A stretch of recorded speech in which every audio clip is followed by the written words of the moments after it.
Cette cérémonie était l'occasion de revenir sur le bilan du festival Images et Vie. Cette année, une grosse innovation a été apportée dans le déroulement de la manifestation. Plusieurs jeunes filles ont été initiées au maquillage professionnel et aux effets spéciaux.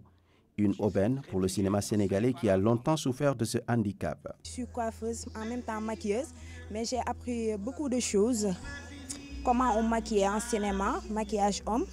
Et j'ai découvert de faire les plaies fausses en film et autres choses. Et beaucoup de trucs, mais ça m'a beaucoup plu. Ça m'a fait apprendre de connaître ce que c'est que le maquillage, surtout les blessures. Les maquillages professionnels en image ou bien en cérémonie ou bien coiffure de cérémonie et consorts. On a fait les effets spéciaux, les maquillages cinéma et télévision. Voilà. Et en effets spéciaux, qu'est-ce que vous avez appris? En effets spéciaux, tout ce qui est blessures, les doigts coupés, les brûlures au 3e degré, les brûlures à l'acide, voilà. Toutes sortes d'effets spéciaux. L'autre temps fort de ce dernier jour du festival était sans doute la cérémonie de remise de prix aux lauréats du concours de réalisation de films. Les 18 documentaires et courts-métrages présentés au jury étaient tous de haute facture.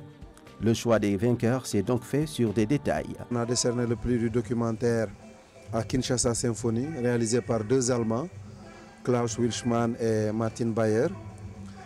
Le prix du court-métrage a été décerné à Walid Taya pour son film Prestige.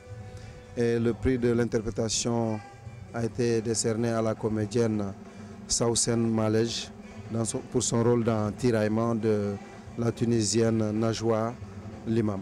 Ce qui m'a fasciné, c'est la diversité des films et la diversité des jeux des acteurs. Cette 11e édition du festival Images et Vie a également été marquée par de forts moments d'émotion et de joie à travers des films classiques et des découvertes. J'ai eu un film qui est passé, mais dans la série Information. Ce n'était pas dans la compétition, c'est juste... le festival avait besoin de montrer ce film qui est très peu connu au Sénégal, enfin qui est très connu sur le plan médiatique, mais que très peu de gens ont vu ici à Dakar.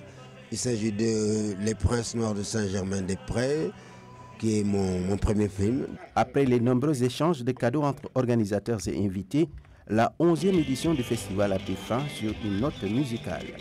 L'Orchestre national a gratifié l'assistance de belles sonorités d'ici et d'ailleurs.